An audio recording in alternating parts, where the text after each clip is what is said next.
देख रहे हैं खबरदार, मैं हूं श्वेता सिंह। आपको बता दें इस समय की बड़ी खबर राजस्थान से आ रही है, जहां पर कल एक बार फिर विधायक दल की बैठक होने वाली है। आज भी विधायक दल की एक बैठक हुई थी, जिसके बाद अशोक गहलोत ने कहा था कि उनके पास 109 विधायकों का समर्थन है और उनकी सरकार पूरी तरीके से सुरक्षित है। लेकिन कल एक बार फिर बैठक होने वाली है।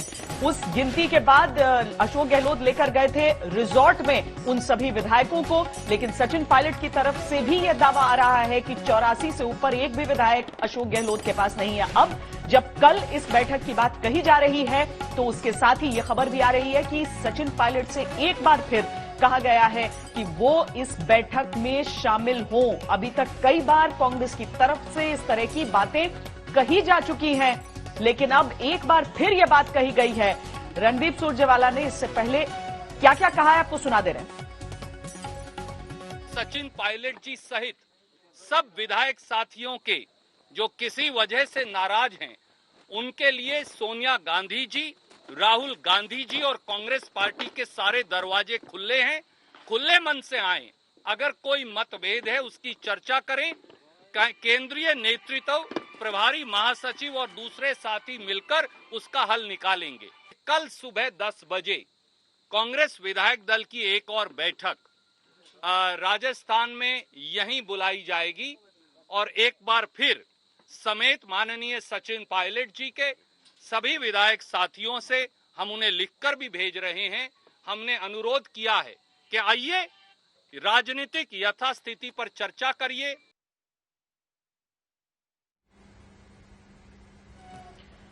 रणदीप सुरजेवाला दिन में भी यही बोलते हुए सुनाई दिए थे कि कांग्रेस पार्टी के दरवाजे खुले रहेंगे। ध्यान देने वाली बात यह भी है कि कांग्रेस पार्टी में ही सचिन पायलट इस समय हैं, लेकिन पार्टी के दरवाजे खुले रहेंगे। यह दूसरी बार एक दिन में इस तरह की बात सार्वजनिक तौर पर और टीवी के जरिए ये रणदीप सुरजेवाला कह रहे हैं। जाहिर है उन सभी विधायकों को जो इस समय सचिन पायलट के साथ हैं, कांग्रेस भी जानती है। शरद इस समय जयपुर से सीधा हमारे साथ जुड़ रहे हैं। शरद, भले ही 109 का दावा कर दे रहे हैं अशोक गहलोत, लेकिन ऐसे न्योते को देखकर जिसमें यह भी कहा जाता है हर एक विधायक जो कि किसी न किसी वजह से शायद हमसे नाराज चल रहा है, कोट अनकोट, रणदीप सुरजेवाला, सीधे समझ में आता है कि अगर सचिन पायलट की तरफ से कहा जा रहा है कि 84 से ज्यादा विधायक नहीं है अशोक गहलोत के साथ, इस बात पर मुहर लगती है।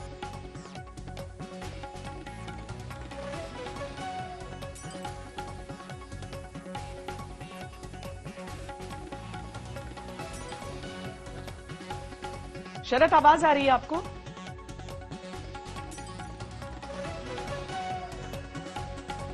शरद कुमार से हम दोबारा बात करने की कोशिश करेंगे, लेकिन फिलहाल बड़ी खबर इस समय की यही है कि कांग्रेस की तरफ से एक बार फिर कोशिश की गई है टीवी के जरिए कि उन सभी विधायकों को एक न्योता दिया जाए जो इस समय राजस्थान में नहीं है, और कल की जो विधायक दल की बैठक की बात कह के कि सुबह 10 बजे यह बैठक होनी है, आप आइए, बातचीत करिए और बातचीत से कोई रास्ता निकाला जा सकता है। इस तरह की बात अगर की जा रही है सचिन पायलट के लिए और उन सभी विधायकों के लिए जो इस समय नहीं है वहां पर। शरद एक बार फिर हमारे साथ जुड़ गए।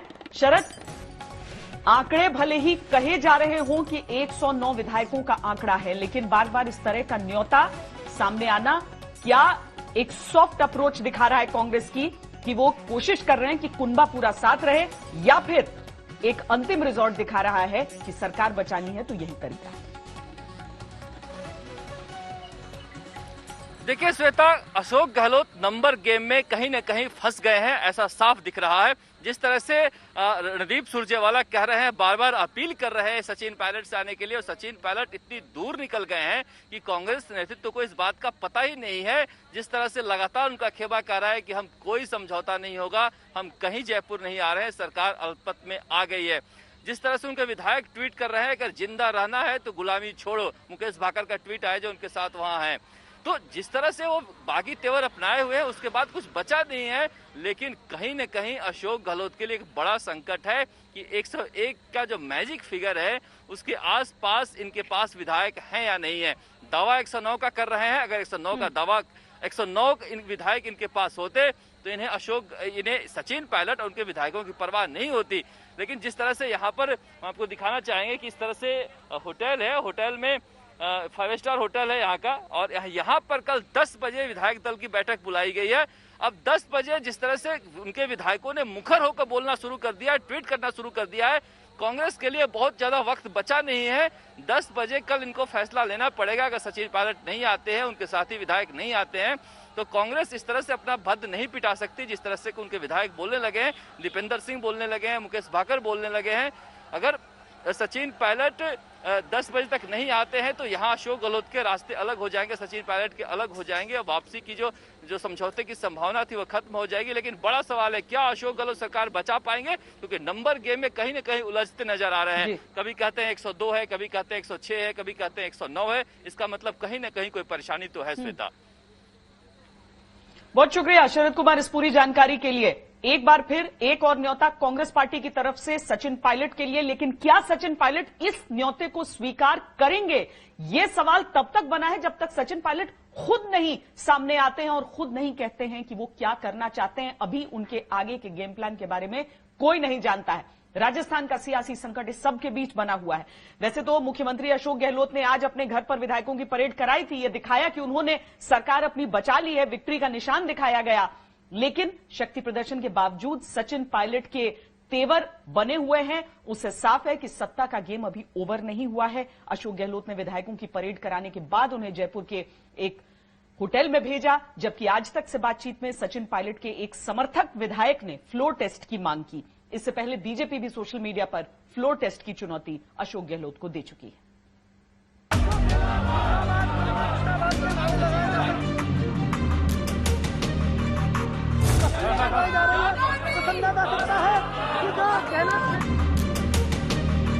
राजस्थान के सियासी संकट का ये दी एंड नहीं है।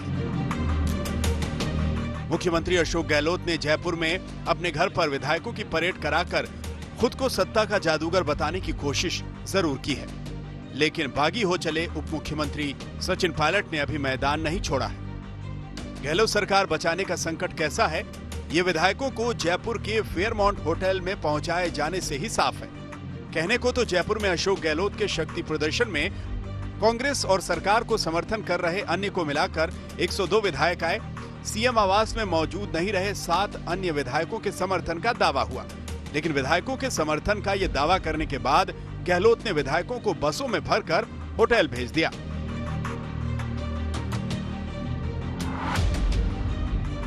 सचिन पायलट ने मोर्चा खोल दिया है मगर मुंह नहीं खोला है। अशोक गहलोत के गुट का दावा है कि गहलोत के जादू के पिटारे से बहुमत के लायक संख्या मिल गई है। अब ये देखना दिलचस्प हो गया है कि सचिन पायलट का जो विमान है उसकी इमरजेंसी लैंडिंग होती है या क्रैश लैंडिंग होती है, या फिर वो बीजेपी के रनवे पर या कांग्रेस के रनवे पर सुरक्षित उतर जाते हैं। सचिन पायलट खेमा अभी भी अपने साथ 30 से अधिक विधायकों के समर्थन का दावा कर रहा है। अशोक गहलोत की बैठक में सचिन पायलट के करीबी विधायक दानिश अबरार, चेतन डूडी, रोहित बोहरा, प्रशांत बैरवा, रामनारायण मीणा आए थे, लेकिन गहलोत खेमा इनके निष्ठा पर कभी भरोसा नहीं कर सका है। खुद सचिन पायलट के अलावा 11 अन्य कांग्रेसी विधायक और 3 निर्दलीय विधायक जयपुर के होटल नहीं पहुंचे हैं। सचिन पायलट समर्थक कैबिनेट मंत्री विश्वेंद्र सिंह ने सचिन पायलट के संघर्षों की तस्वीरों को पोस्ट करते हुए लिखा है, मेरा जो भी फैसला होगा वो उन लोगों के हित में होगा जिन्होंने मुझे चुना है। मैं मेरी जनता के हितों के साथ सदैव था, हूं और रहूंगा। केंद्रीय मंत्री रमेश मीणा ने भी कहा, मैं सचिन पायलट के साथ हूं। हम सब लोग सचिन पायलट के नेतृत्व में हैं। कांग्रेस के प्रेसिडेंट के खिलाफ, मुख्यमंत्री के खिलाफ अगर एसओजी में एफआईआर दर्ज हो जाती है, मुख्यमंत्री के खिलाफ अगर एसओजी में एफआईआर दर्ज हो जाती है, तो साधारण कांग्रेस का कार्यकर्ता कहाँ मनोबल रखेगा? क्या स्थिति पैदा होगी प्रदेश में, इसका आप अंदाजा कर सकते हैं। हमारे साथ करीब 30 विधायक हैं। करीब 30 क्या होता है सर? अब तक तो आप लोगों ने गिनती कर ली होगी ना, कितने विधायक हैं आपके साथ? 30 से ज्यादा भी हो सकता है। फ्लोर टेस्ट होगा तो आपको पता लग जाएगा। इस बीच सचिन पायलट की ओर से कहा गया कि मैंने कांग्रेस नेतृत्व के सामने समझौते की शर्त नहीं रखी है, मेरी आलाकमान से बातचीत नहीं चल रही। सचिन पायलट खेमा अपने तेवर पर कायम है और उसके असर को कांग्रेस नेतृत्व समझ भी रहा है। बीती रात कांग्रेस के कैंप ने बेहद कड़े तेवर अपनाए थे, लेकिन कांग्रेस ने पायलट के मान जाने की उम्मीद अभी नहीं छोड़ी है। निश्चित रूप से सभी विधायकों के विधायक दल के वो भी लगता है कि वो नहीं आएंगे। अगर परिवार का कोई सदस्य नाराज हो जाए तो वो परिवार को गिराता नहीं, वो परिवार से रुष्ट होकर अपना गुस्सा प्रकट कर माँ बाप के साथ बैठकर, चाचा ताऊ के साथ बैठकर, परिवार के साथ बैठकर उसका हल निकालता है। कांग्रेस पार्टी के दरवाजे खुले मन से मैं कह रहा हूं अजय माकन जी की ओर से और प्रभारी महासचिव पांडे जी की ओर से और सोनिया जी और राहुल जी की ओर से कि वो सचिन जी हों या दूसरे विधायक हों, उनके लिए कांग्रेस के दरवाजे खुले हैं। सचिन पायलट पर कांग्रेस की दुविधा पार्टी दफ्तर से उनके पोस्टर पहले हटाने और फिर वापस लगाने में दिखी है। सचिन पायलट के पास विकल्प क्या है, वो आगे क्या करेंगे, इसका संकेत उन्होंने नहीं दिया है। तो उधर राजस्थान में बने सियासी संकट के बावजूद अशोक गहलोत ने इस बार उनसे आर या पार की लड़ाई छेड़ी है। जयपुर के सीएम आवास में विधायकों की परेड से गहलोत ने जो शक्ति प्रदर्शन किया, उसमें एक प्रस्ताव भी पास किया गया। प्रस्ताव यह है कि कोई भी कांग्रेस का पदाधिकारी और कांग्रेस का नेता या फिर विधायक सरकार के खिलाफ षड्यंत्र में पाया जाता है तो उसके खिलाफ कठोर अनुशासनात्मक कार्रवाई की जाएगी। कांग्रेस विधायक दल ने कांग्रेस अध्यक्ष सोनिया गांधी और पूर्व अध्यक्ष राहुल गांधी में पूरी आस्था व्यक्त करते हुए अपना नेता सर्वसम्मति से अशोक गहलोत को माना है। आज कांग्रेस पार्टी के खिलाफ जो हाथ के निशान पर जीत कर आया है, वो कहीं जा रहा है, किसी के बहकावे में आ रहा है, तो मैं उन सब विधायकों से कहूंगा, चाहे वो निर्दलीय हो चाहे कांग्रेस के हो, यहाँ पूरा नंबर गेम है। 109 एमएलए तो साथ खड़े, 115 कल थे, उनको इधर उधर लगा। नंबर गेम हमारे पास ज्यादा है। सरकार तो 100% हमारी रहेगी, लेकिन वो चेहरे एक्सपोज हो जाएंगे जो हाथ के निशान पर जीत कर आए। 200 सीटों वाली राजस्थान विधानसभा में संख्या बल गहलोत के पक्ष में जरूर दिख रहा है, लेकिन जब सत्ता का खेल चल रहा हो तो अगले पल की गारंटी नहीं हो सकती। दिल्ली से आनंद पटेल, जयपुर से देव अंकुर के साथ शरद कुमार, आज तक। इस समय की हम बात करें तो राजस्थान में सत्ता का ऊंट किस करवट बैठेगा बहुत मुश्किल है ये कहना। दिल्ली एनसीआर में मौजूद सचिन पायलट के समर्थक अगर इस्तीफे का दांव चलते हैं तब राज्यपाल की भूमिका अहम होगी। विधायकों की खरीद फरोख्त के मामले में राजस्थान के एंटी करप्शन ब्यूरो ने 3 निर्दलीय विधायकों के खिलाफ केस दर्ज किया है। जो धाराएं लगी हैं उनमें राष्ट्रद्रोह की धाराएं भी हैं। विधानसभा स्पीकर उनकी सदस्यता खत्म कर सकते हैं। अशोक गहलोत के करीबी माने जाने वाले लोगों पर आयकर विभाग की कार्रवाई हुई है, जो पर्दे के पीछे चल रहे खेल का संकेत देती है। हालांकि बीजेपी के साथ सचिन पायलट का आना आसान नहीं होगा, क्योंकि पूर्व मुख्यमंत्री वसुंधरा राजे अड़ंगा डाल सकती हैं। वैसे बीजेपी ने राजस्थान के सियासी संकट में सीधे तौर पर पहली एंट्री सोशल मीडिया के जरिए मारी है। बीजेपी आईटी सेल के प्रमुख अमित मालवीय ने ट्वीट करके कहा है कि अशोक गहलोत को फ्लोर टेस्ट कराकर बहुमत साबित करना चाहिए, लेकिन वो विधायकों को रिजॉर्ट में इकट्ठा करा रहे हैं तो साफ है कि उनके पास संख्या नहीं है और जो होना है उसे बस टाल रहे हैं। राजस्थान में ये कांग्रेस का पॉलिटिकल ड्रामा है और इसके अंदर उनके आपस की ये फूट है। जहाँ तक देखने की बात है कि राजस्थान में सरकार कांग्रेस की है और उसके बावजूद उनके विधायकों को इस तरह से होटल के अंदर ले जाना और इस तरह से करना, तो मैं सोचता हूँ कि इनके आपस के अंदर ही ये फूट है और निश्चित रूप से ये एक अशोक जी गहलोत की सरकार है, वो इस समय मैं देख रहा हूँ अल्पमत में है। वैसे जब आज अशोक गहलोत सरकार पर सचिन पायलट की बगावत का ग्रहण लगा, तब गहलोत का एक पुराना बयान वायरल हो रहा है। गहलोत इस बयान से खुद को सत्ता के जादूगर की तरह पेश कर रहे हैं। जादूगर तो मैं हुई, इसमें नई बात क्या हुई। जादू करते करते मैं यहाँ तक पहुंचा हूँ। माली कम्युनिटी का आदमी, कोई जाति का बेस नहीं, 200 में से खाली एक विधायक माली जीत के आता है, तभी मुख्यमंत्री आपने बना तो बार बार, तो जादू नहीं है क्या ये? बताइए, ये जादू ही है। केंद्रीय मंत्री बन गया मैं 3 बार। आप बताइए ना, 3 बार पीसी बैंड बन गया और 2 बार ऐसी महामंत्री बन गया, तो बिना जादू बन गया क्या? ये जादू है। सबसे बड़ा सवाल यही है कि आखिर मुख्यमंत्री अशोक गहलोत और सचिन पायलट के बीच इतनी चौड़ी खाई क्यों है और दोनों के बीच तमाम सुलह कराने के बावजूद भी ये कम क्यों नहीं होती। दरअसल सचिन पायलट और उनके समर्थकों को लगता है कि विधानसभा चुनाव में जीत में सचिन पायलट का योगदान ज्यादा था और हाईकमान ने उन्हें मुख्यमंत्री न बनाकर उनकी मेहनत का फल नहीं दिया।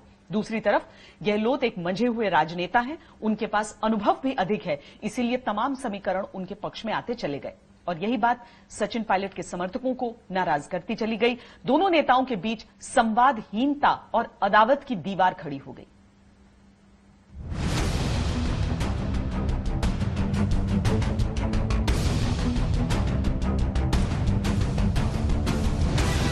तस्वीर 2018 की है। राहुल गांधी बतौर पार्टी अध्यक्ष अशोक गहलोत और सचिन पायलट के बीच सुलह समझौता कराने में कामयाब रहे थे। कई दौर की बैठकों के बाद कांग्रेस हाईकमान ने अशोक गहलोत को मुख्यमंत्री और सचिन पायलट को डिप्टी सीएम के लिए तैयार कर लिया था। सचिन पायलट को राजस्थान का मुख्यमंत्री बनाने के लिए राहुल गांधी आखिरी दम तक लगे रहे। उन्होंने विधायकों से कई तरीके से और कई बार राय शुमारी कराई, लेकिन 35 सालों से राजस्थान की राजनीति में सक्रिय अशोक गहलोत सचिन पायलट पर भारी पड़ गए और सचिन पायलट को उप मुख्यमंत्री के पद से संतोष करना पड़ा। लेकिन सचिन पायलट मुख्यमंत्री की कुर्सी वाले बलिदान को भूल नहीं पाए। शपथ ग्रहण समारोह के दौरान ही दोनों के बीच टसल तब दिखी जब मुख्यमंत्री अशोक गहलोत के न चाहते हुए भी सचिन पायलट की जिद पर राज्यपाल और मुख्यमंत्री की कुर्सी के बगल में उप मुख्यमंत्री की कुर्सी लगाई गई।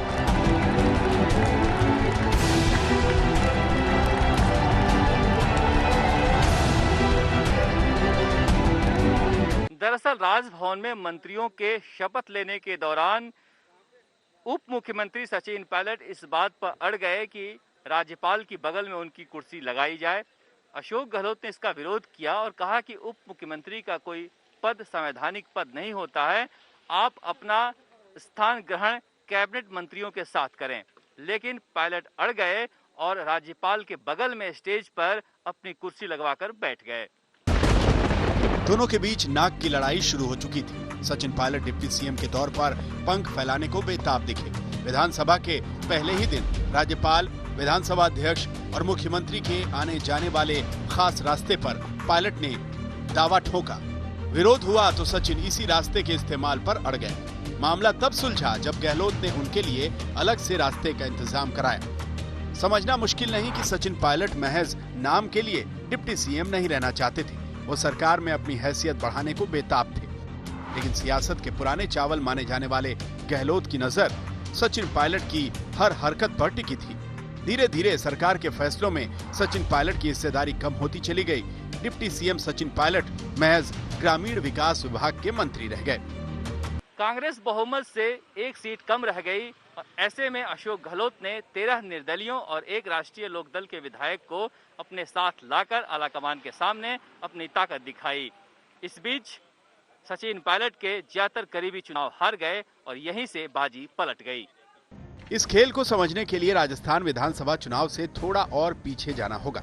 जनवरी 2014 में सचिन पायलट को प्रदेश कांग्रेस अध्यक्ष की कमान सौंपी गई, लेकिन इसके तुरंत बाद लोकसभा चुनाव में कांग्रेस 25 की 2500 सीट हार गई। इस हार के बावजूद कांग्रेस हाईकमान ने सचिन पायलट पर भरोसा कायम रखा और वो पिछले 5 साल से प्रदेश कांग्रेस के अध्यक्ष बने हुए हैं। इस दौरान सचिन पायलट ने राज्य में कांग्रेस की वापसी के लिए जोरदार कोशिश की, लंबी सियासी लड़ाई लड़ी। सचिन पायलट यह बात भूल नहीं पाए कि हमने राजस्थान की सड़कों पर पसीना बहाया है, तब जाके वसुंधरा सरकार का पतन हुआ है। उधर अशोक गहलोत यह मानते रहे कि यह जीत सामूहिक जीत है और इसमें उनका बड़ा योगदान है। वो राजस्थान के बड़े लोकप्रिय नेता हैं। इस बीच राहुल गांधी चुनाव जीतने से पहले ये कोशिश करते रहे कि हर जगह हम सचिन पायलट और अशोक गहलोत को साथ ले जाएं और इसे पार्टी की जीत बताएं। लेकिन एक बार सरकार बन जाती है तो उसमें मुख्यमंत्री एक को ही बनना होता है। यही कांग्रेस के लिए सबसे बड़ी दुविधा है। इस बीच मध्य प्रदेश में सिंधिया की बगावत और कमलनाथ सरकार के पतन के बाद मुख्यमंत्री अशोक गहलोत कुछ ज्यादा सतर्क हो गए। सीएम ने राजस्थान में भी बीजेपी पर खरीद फरोख्त का आरोप लगाया और आनन फानन में खरीद फरोख्त की जांच के लिए राज्य सरकार ने स्पेशल ऑपरेशन ग्रुप का गठन किया। उसके बाद जो हुआ उससे सचिन पायलट भड़क गए। इस एसओजी ने जांच के लिए मुख्यमंत्री अशोक गहलोत, उप मुख्यमंत्री सचिन पायलट, पार्टी के चीफ व्हिप के अलावा कई मंत्रियों और विधायकों को पूछताछ के लिए नोटिस भेजा। सचिन पायलट ने इस नोटिस को निजी अपमान माना। हालांकि अशोक गहलोत ने सफाई भी दी है। कांग्रेस ने शिकायत की थी कि बीजेपी पैसा देकर विधायकों को लुभाने की कोशिश कर रही है, जिस पर एसओजी ने मुख्यमंत्री, उप मुख्यमंत्री, चीफ व्हिप और कुछ अन्य मंत्रियों व विधायकों को बयान दर्ज कराने के नोटिस दिए हैं, लेकिन कुछ मीडिया संस्थान तथ्यों को तोड़ मरोड़ कर प्रस्तुत कर रहे हैं। बात समझ गए होंगे आप। दरअसल गहलोत और पायलट के बीच लड़ाई नाक की है। सचिन पायलट को लगता है कि उन्हें उनकी सियासी हैसियत से कुछ कम मिला है, वहीं गहलोत उन्हें कुछ ज्यादा देने को तैयार नहीं है और ये गांठ वक्त के साथ और मोटी होती गई। शरद कुमार के साथ आज तक ब्यूरो। वर्तमान में जो परिस्थितियां होती हैं, उनका बीज अक्सर इतिहास में होता है। दिसंबर 2018 में मैंने सचिन पायलट से सीधी बात की थी। तब भी अशोक गहलोत और सचिन पायलट के बीच मतभेद की बातें चर्चा में थी। तब भी कांग्रेस नेतृत्व में अनुभवी और युवा नेताओं के सही मिश्रण का सवाल आया था। तब सचिन पायलट ने आज तक से जो कुछ कहा था, उसे आज के संदर्भ से जोड़कर देखना दिलचस्प है। कहीं ये युवा होना ही तो आपके खिलाफ नहीं चला गया? नहीं, बिल्कुल नहीं। मुझे लगता है कि जितने ज़्यादा लोग युवा पीढ़ी के राजनीति में आएंगे, एक पढ़े लिखे प्रिंसिपल लोगों का राजनीति में आना एक शुभ संकेत है हमारी राजनीति के लिए। देखिए, अलग अलग राज्य की अलग अलग परिस्थितियां हैं और राजस्थान में जो निर्णय लिया गया, जो व्यवस्था कायम की गई है, वो सबके हित में है और प्रदेश हित में जो पार्टी ने फैसला लिया है उसमें हम सब इन्वॉल्व रहे हैं। तो हम लोगों ने मिलकर निर्णय लिया है कि आने वाले समय के लिए, पार्टी के लिए और प्रदेश के लिए सबसे इम्पॉर्टेंट है कि राजस्थान के लिए हम सबसे बेस्ट गवर्नमेंट कैसे दे सकते हैं, इस बात को देखकर निर्णय लिया गया है।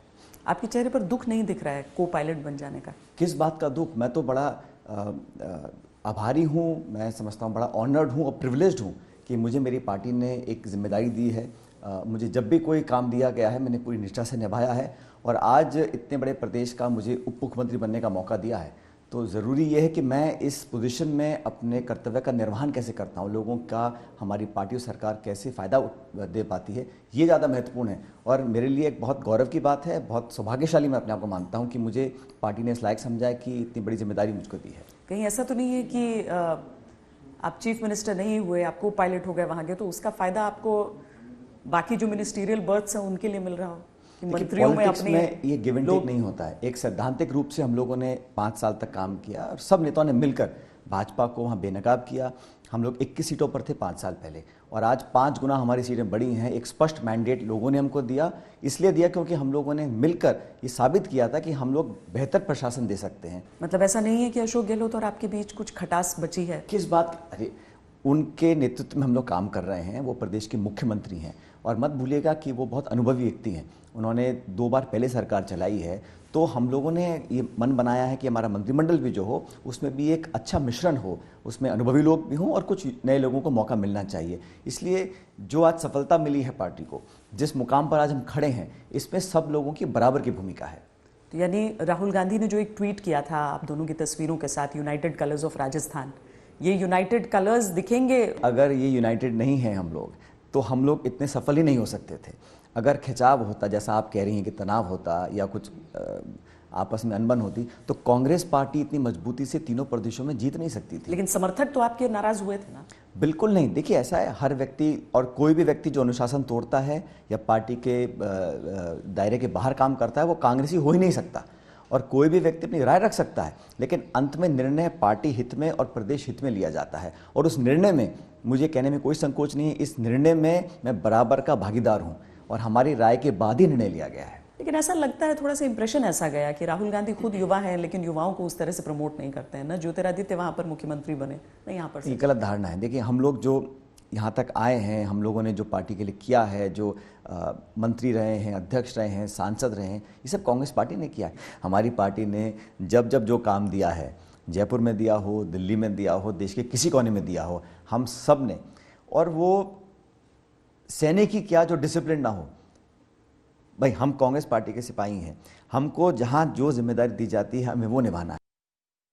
दरार की खबर के बाद का ये पहला इंटरव्यू था सचिन पायलट का और उन्होंने पार्टी की मर्यादा को रखते हुए सारी बातें सामने रखी थी, लेकिन शायद एक के बाद एक टकराव की जो कहानियां थी वो कांग्रेस पार्टी के आलाकमान ने सीरियसली नहीं ली और आज परिस्थिति यहां तक पहुंच गई है। बहरहाल सवाल ये बहुत बड़ा है कि भारत की सबसे पुरानी पार्टी में बगावत की वही पुरानी स्क्रिप्ट बार बार क्यों सामने आती है और राहुल गांधी के करीबी किनारे क्यों होते जा रहे हैं, उनके रास्ते क्यों बदल रहे हैं। 2019 लोकसभा चुनाव में कांग्रेस की हार के बाद राहुल गांधी ने इसकी जिम्मेदारी लेते हुए पद से इस्तीफा दे दिया था और इसके बाद से ही एक एक करके राहुल गांधी की टीम के लोग कांग्रेस पार्टी में हाशिए पर चले गए। ये ट्रेंड लगातार जारी है।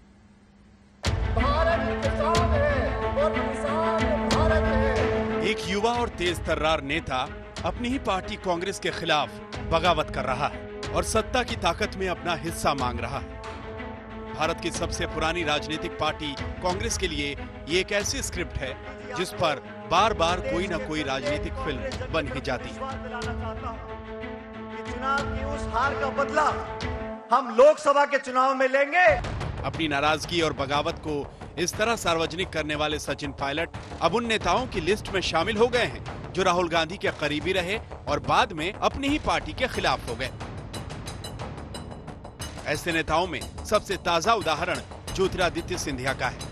वो मध्य प्रदेश कांग्रेस की प्रचार समिति के चेयरमैन थे और उन्हें शिकायत थी कि वो मध्य प्रदेश के मुख्यमंत्री कमलनाथ द्वारा साइडलाइन किए जा रहे हैं। सिंधिया लगातार इस कश्मकश में थे कि कांग्रेस पार्टी में उन्हें अपना जायज अधिकार नहीं मिल रहा। ऐसे हालात में बीजेपी ने सिंधिया को साधा और अपने पाले में मिला लिया।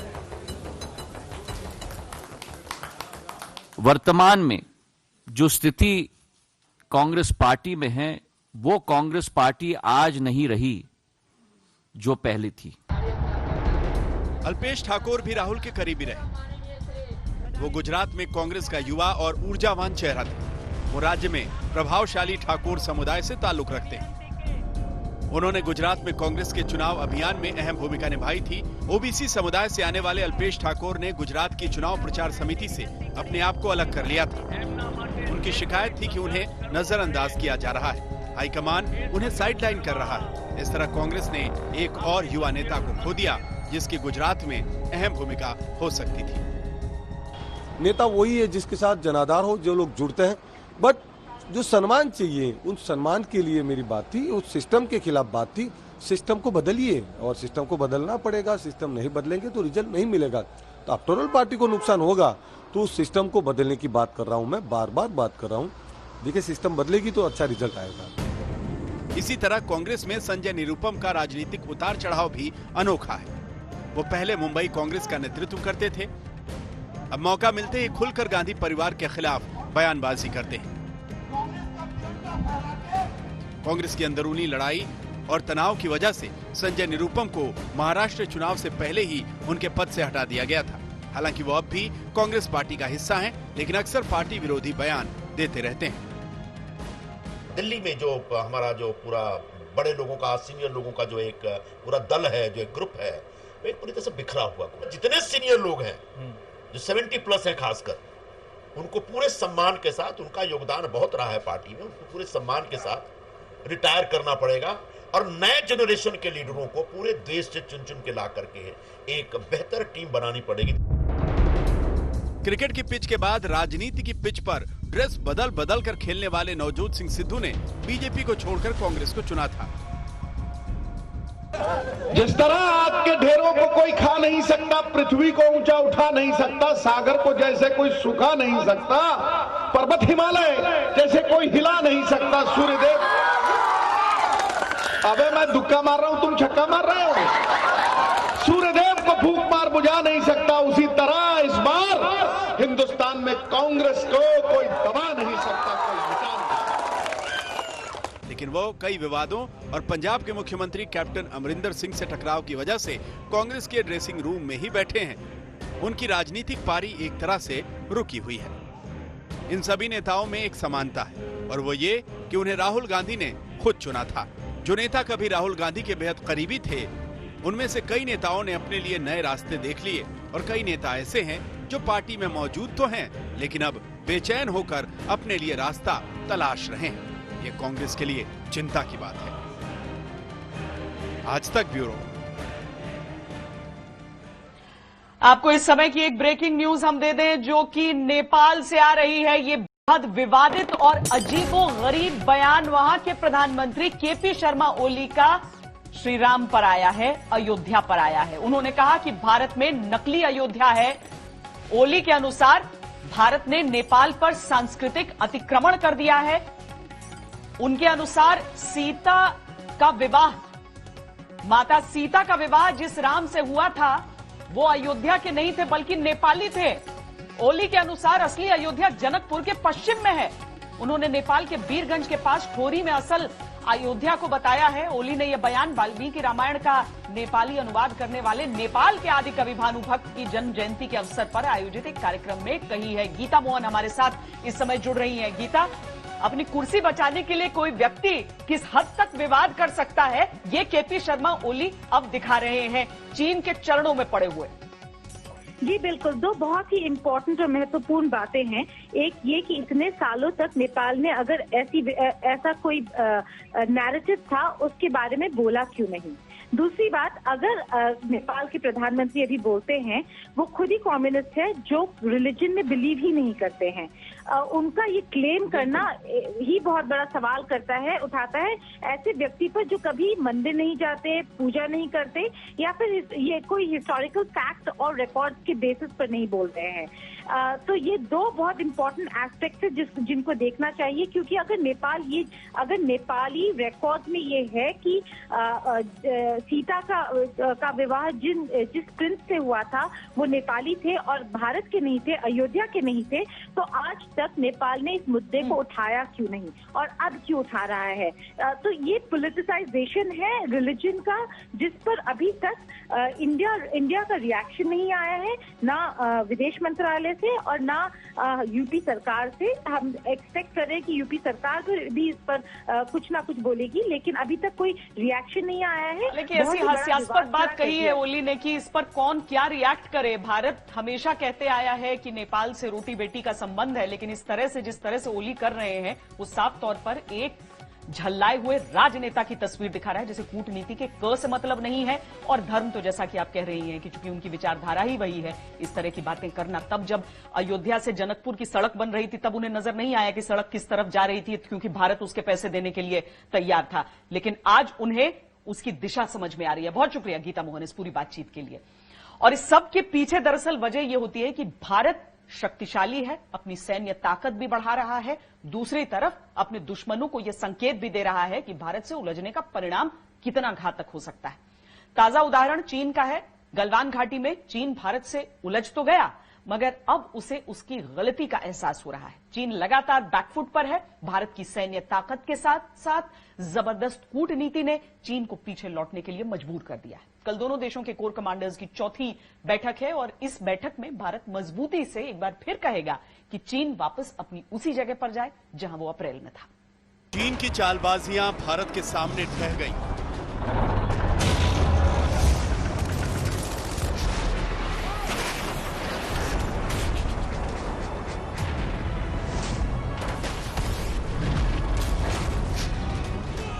चीन की कोई भी कारस्तानी भारत के सामने नहीं चली।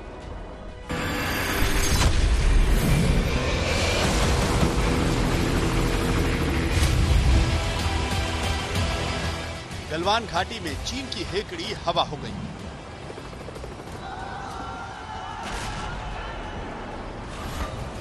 इस बार चीन की दादागिरी को भारत ने बेदम कर दिया। पता नहीं कौन से मंसूबे लेकर गलवान घाटी में हमारे सैनिकों से उलझ पड़ा था चीन। पता नहीं वो किस भुलावे में था, भारत को आंख दिखाने का भ्रम पाले बैठा था। लेकिन अब चीन को समझ आ रहा है कि भारत के साथ उलझकर उसने न सिर्फ अपना नुकसान कर लिया, बल्कि दुनिया भर में जमकर लानत मलानत भी करा ली। चीन के सारे मंसूबे लद्दाख की बर्फीली हवाओं में बह गए। कोई ऐसा दिन नहीं बीत रहा जिस रोज चीन की सेना बैकफुट पर ना दिखे। ताजा खबर यह है कि भारत और चीन के कोर कमांडरों की कल चौथी बैठक होगी। ये बैठक चुशूल में सुबह 11:30 बजे होनी है। बैठक में तय होगा कि दोनों सेनाएं अपनी पुरानी जगह पर जाएं। अप्रैल में दोनों सेनाएं जहां थीं उसी जगह पर लौटें। दोनों सेनाएं अपने बड़े हथियार पीछे हटाएं। कोर कमांडरों की बैठक से पहले ही चीन की सेना PLA फिंगर 4 से फिंगर 5 की ओर लौट रही है। लद्दाख के अलग अलग इलाकों में दोनों सेनाओं के बीच पहले चरण का डिसएंगेजमेंट पूरा हो चुका है। इस बीच मंगलवार को चुशूल में होने वाली कोर कमांडर स्तर की बातचीत के दौरान भारतीय सेना की कोशिश होगी कि चीनी सेनाएं और पीछे हटें। NSAG डोभाल और उनके समकक्ष की बातचीत के दौरान भी इस बात पर सहमति बनी थी कि दोनों सेनाओं को अपनी परमानेंट लोकेशन पर वापस जाना होगा। लेकिन 15 जून की घटना को देखते हुए भारतीय सेना चीनी सेना पर आसानी से भरोसा नहीं करने जा रही है और इसीलिए चीन पर भारत का सामरिक और राजनयिक दबाव लगातार बना रहेगा जब तक कि चीनी सेना सही मायनों में अपनी सेनाओं को पीछे नहीं हटाती है। हम लोग चाहते हैं कि शांतिपूर्वक चीनी फौज अप्रैल 2020 के जो हमारे पोजीशन थे उस पे वो वापस चले जाएं और हम लोग की उम्मीद है कि ये जो हम लोग की बातचीत चल रही है उसमें चले, नहीं तो भारतीय सेना जैसे भारतीय सेना ने ऑलरेडी दिखा रखा है कि हम लोग चीनी फोर्सेस को लेने के लिए हम लोग एकदम सक्षम है, एकदम तैयार है। ये भारत का दम ही है जिसने चीन जैसे अक्खर देश को झुकने पर मजबूर कर दिया। इससे पहले भी गलवान घाटी और लद्दाख के संवेदनशील पेंगोंग त्सो इलाके में चीन ने अपना बोरिया बिस्तर समेटना शुरू कर दिया था। पेंगोंग लेक का ये वही इलाका है जहां 5 मई को चीनी सैनिक आए थे और टकराव हुआ था। इस झील के किनारे करीब 2 महीने से तनाव के हालात हैं। चीन ने यहाँ अपनी नई पोजीशंस बना ली थी। ऊंचाई वाले क्षेत्रों में हथियारों से लैस अपने सैनिक खड़े कर दिए थे, लेकिन कूटनीति के साथ साथ भारतीय जांबाजों के हौसलों ने चीन को हिला कर रख दिया। चीन पीछे हटने को मजबूर हुआ। आज तक ने सबसे पहले सैटेलाइट तस्वीरों के जरिए आपको दिखाया था कि कैसे चीनी सेना पेंगोंग त्सो क्षेत्र से पीछे हट रही। ये हाई रेजोल्यूशन सैटेलाइट तस्वीरें स्काईसैट सैटेलाइट से 10 जुलाई को ली गई थी। ये तस्वीरें बताती हैं कि चीनी सेना पेंगोंग में धीरे धीरे पीछे हट रही है। चीनी सेना की गाड़ियां, नाव, बड़े टेंट, ये सब झील के किनारे सड़क के लेवल वाले इलाके से पूरी तरह हटा लिए गए हैं। मतलब ये कि दुनिया का दादा बनने का चीन का ख्वाब भारत ने चकनाचूर कर दिया। हालांकि यहाँ बड़ी संख्या में छोटे छोटे कैंप थे जो फिंगर 4 के ऊपरी हिस्से में मौजूद दिखे थे, मगर अब खबर यह आ रही है कि चीन फिंगर 4 से फिंगर 5 की ओर लौट रहा है। भारत के पास जो तस्वीरें हैं उससे पता चलता है कि बड़ी संख्या में चीन के स्ट्रक्चर, वाहन और अन्य सामान पेंगोंग त्सो के फिंगर 4 क्षेत्र से फिंगर 5 क्षेत्र की ओर चले गए। सबसे दिलचस्प बात यह है कि पेंगोंग झील के किनारे पर जमीन में जो चीन का नक्शा और मैंडरिन भाषा में लिखे शब्द पहले दिखाई दे रहे थे, उन्हें ढक दिया गया है। विस्तारवाद का युग समाप्त हो चुका है। चीन को भारत ने जो जवाब दिया है वो सख्त है, ताकि चीन किसी गलतफहमी में ना रहे, ताकि कूटनीति की गुंजाइश बनी रहे। ऐसा लगता है कि एलएसी पर चीन के खिलाफ भारत की ये नीति अपना असर दिखा रही है। वंदे वंदे। ये तस्वीरें इस बात का सबूत हैं कि जमीनी स्तर पर भारत ने चीन की हेकड़ी निकाल दी है। चाइना हमारी नेशनल सिक्योरिटी की प्राइमरी थ्रेट है। आपको याद होगा कि जॉर्ज फर्नांडिस साहब ने भी ये कहा था कि China is the primary national security threat. और देखिए, जहां तक पाकिस्तान का है, पाकिस्तान तो खुद चाइना का एक प्रॉक्सी है, उसके साथ में गठबंधन में, कलूसिवनेस में काम करता है। सिर्फ सरहद पर ही नहीं, चीन की चिंता व्यापारिक स्तर पर भी बिगड़ रही है। भारत ने पिछले साल चीन के लिए काफी भरोसेमंद मानी जा रही रीजनल कॉम्प्रिहेंसिव इकोनॉमिक पार्टनरशिप यानी RCEP में शामिल होने से इनकार कर दिया था। चीन समेत करीब 15 देशों ने भारत के बिना ही इस समझौते पर हस्ताक्षर कर दिए थे और कहा था कि भारत अगर बाद में चाहे तो इसमें शामिल हो सकता है, लेकिन भारत ने साफ कर दिया है कि चीन के साथ फिलहाल वो कोई समझौता करने के मूड में नहीं है। खास बात यह है कि चीन के पास तड़पने के अलावा फिलहाल और कोई चारा नहीं है। दिल्ली से मंजीत नेगी और अभिषेक भल्ला के साथ आज तक ब्यूरो। जमीन पर चीन पर दबाव डालने के साथ ही अब भारत समुंदर में चीन के लिए चक्रव्यूह बना रहा है। बंगाल की खाड़ी में भारत, अमेरिका, जापान और ऑस्ट्रेलिया एक साथ मालाबार युद्धाभ्यास करने जा रहे हैं। भारत के साथ अमेरिका और जापान तो हर साल मालाबार एक्सरसाइज करते हैं, मगर इस बार ऑस्ट्रेलिया भी इस युद्धाभ्यास में शामिल हो सकता है। चारों देशों के एक साथ युद्धाभ्यास करने की इस खबर ने चीन की चिंता को कई गुना बढ़ा दिया है।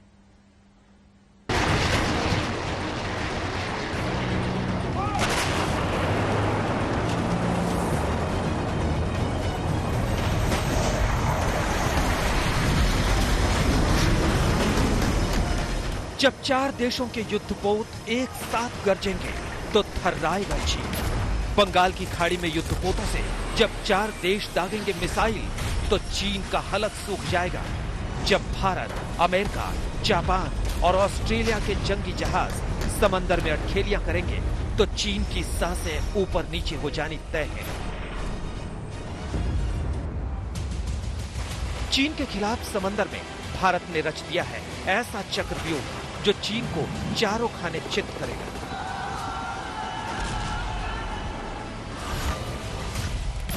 पहली बार चीन के खिलाफ 4 देश समंदर में एक साथ मोर्चाबंदी के लिए तैयार हैं। एक साथ बंगाल की खाड़ी में चीन की चिंता बढ़ाने की तैयारी हो रही है।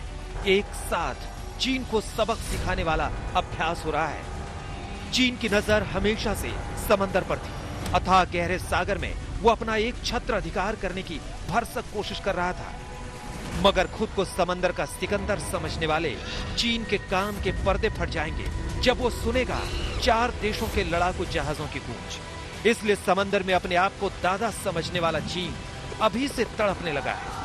भारत ने चीन को पहले गलवान घाटी में जमीन पर पीछे ढकेला और अब समंदर में उसकी दादागिरी को खत्म करने का चक्रव्यूह रच दिया है।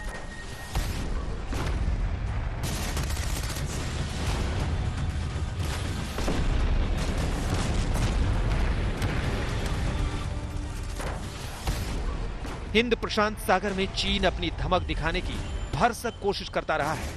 वो चाहता रहा है कि समंदर का वो बादशाह बन जाए, मगर चीन के इस मंसूबे के चीथड़े उड़ाने के लिए भारत का मास्टर प्लान तैयार हो गया है। भारत ने तय किया है कि मालाबार युद्धाभ्यास में इस बार भारत, अमेरिका, जापान और ऑस्ट्रेलिया एक साथ युद्धाभ्यास करेंगे। लद्दाख में चीनी सेना के साथ तनातनी के बीच इस बार का मालाबार युद्धाभ्यास कई मायनों में खास है। अब तक इस युद्धाभ्यास में अमेरिका और जापान हिस्सा लेते थे, लेकिन इस बार भारत की कोशिश है कि ऑस्ट्रेलिया भी इसमें शामिल हो। और इसे देखते हुए चीन की परेशानी शुरू हो गई है, क्योंकि उसे लगता है कि इस समुद्री क्षेत्र में उसकी दबंगई पर रोक लगने जा रही है। भारत बाकायदा ऑस्ट्रेलिया को मालाबार युद्धाभ्यास में शामिल होने के लिए न्योता भेजने वाला है। अब तक मालाबार युद्धाभ्यास में भारत के अलावा अमेरिका और जापान की ही नौसेना हिस्सा लिया करती थी, मगर इस बार ऑस्ट्रेलिया भी शामिल हो सकता है। ऑस्ट्रेलिया के साथ चीन ने रिश्ते बिगाड़ रखे हैं। जाहिर सी बात है, ऑस्ट्रेलिया अगर इस युद्धाभ्यास में शामिल हुआ तो चीन तड़प उठेगा।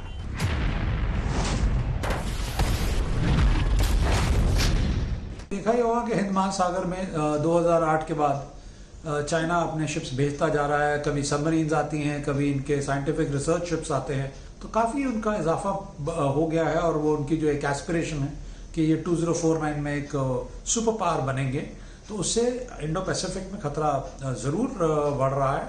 और उसको संभालने के लिए अब वर्ल्ड की largest democracies and most credible navies of the world, ये सब इकट्ठा एकजुट हो रही हैं और इसका एक आंसर निकालेंगी। एक बात और, भारत इस साल ऑस्ट्रेलिया को यूं ही न्योता नहीं भेज। दोनों देशों के प्रधानमंत्रियों ने लॉजिस्टिक सपोर्ट एग्रीमेंट का ऐलान किया था। इस एग्रीमेंट में दोनों देशों को एक दूसरे के पोर्ट्स और बेसिस का एक्सेस मिलता है। अमेरिका के साथ भी भारत ने ऐसा ही समझौता कर रखा है। भारत ऑस्ट्रेलिया के साथ अपने संबंधों को व्यापक तौर पर और तेज गति से बढ़ाने के लिए प्रतिबद्ध है। यह न सिर्फ हमारे दोनों देशों के लिए महत्वपूर्ण है, बल्कि इंडो पैसिफिक क्षेत्र और विश्व के लिए भी आवश्यक है। मतलब तय मान लीजिए कि बंगाल की खाड़ी में जब भारत, जापान, अमेरिका और ऑस्ट्रेलिया एक साथ युद्धाभ्यास करेंगे तो चीन को समुद्री इलाके में भी डर का एहसास होगा। चीन लगातार इन 4 लोकतांत्रिक देशों की नजदीकियों से परेशान रहा है। 2004 में सुनामी के बाद ये 4 देश मदद के लिए इंडो पैसिफिक में एक साथ आए थे। उसके बाद 2017 में फिर नजदीकियां बढ़ी।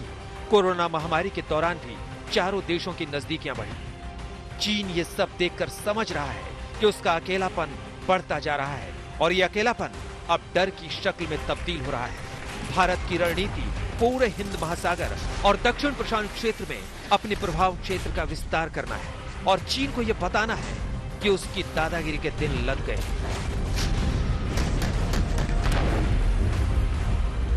मंजीत नेगी के साथ आज तक ब्यूरो।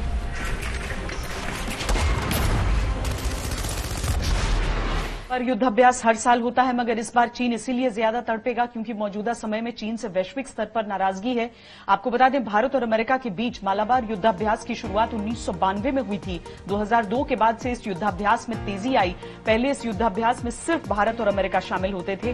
बीच बीच में युद्धाभ्यास में कई एशियाई देश भी हिस्सा लेते रहे। साल 2007 में भारत, ऑस्ट्रेलिया, जापान, अमेरिका और सिंगापुर ने युद्धाभ्यास में हिस्सा लिया। 2007 में हुए युद्धाभ्यास पर चीन ने चिंता जाहिर की थी। 2015 में जापान मालाबार युद्धाभ्यास का हिस्सा बन गया। बाद में भारत, अमेरिका, जापान और ऑस्ट्रेलिया ने इस मंच को नाम दिया क्वाड। क्वाड के इन चारों देशों से चीन का व्यापारिक या सीमा विवाद है। क्वाड में शामिल चारों देश चीन के विस्तारवाद पर ब्रेक लगा सकते हैं। हिंद महासागर, प्रशांत महासागर और दक्षिण चीन सागर में चीन की दादागिरी खत्म कर सकते हैं। इसके अलावा अलग अलग देशों के साथ इस युद्धाभ्यास का मकसद मित्र देशों के साथ सैन्य सहयोग को बढ़ाना है। भारत के मित्र देशों की यही सैन्य हलचल चीन को परेशान करती है और अब जब चारों देशों के युद्धपोत समुद्र में गरजेंगे तो जाहिर सी बात है चीन परेशान होगा। खबरदार में अब आज की अच्छी खबर, गूगल भारत में 75,000 करोड़ रुपए का निवेश करेगा। गूगल फॉर इंडिया इवेंट में गूगल के सीईओ सुंदर पिचाई ने यह जानकारी दी। भारत को डिजिटाइज करने के लिए अगले 5 से 7 साल में गूगल की तरफ से $10 अरब का निवेश होगा। आज प्रधानमंत्री नरेंद्र मोदी ने ट्वीट करके यह जानकारी भी दी कि गूगल के सीईओ सुंदर पिचाई के साथ उनकी वर्चुअल मुलाकात हुई और दोनों के बीच भारत के किसानों, युवाओं, उद्यमियों के जीवन को बदलने के लिए टेक्नोलॉजी के इस्तेमाल पर चर्चा हुई है। खबरदार में आज के लिए इतना ही। देश और दुनिया की बाकी खबरों के लिए आप देखते रहिए आज तक।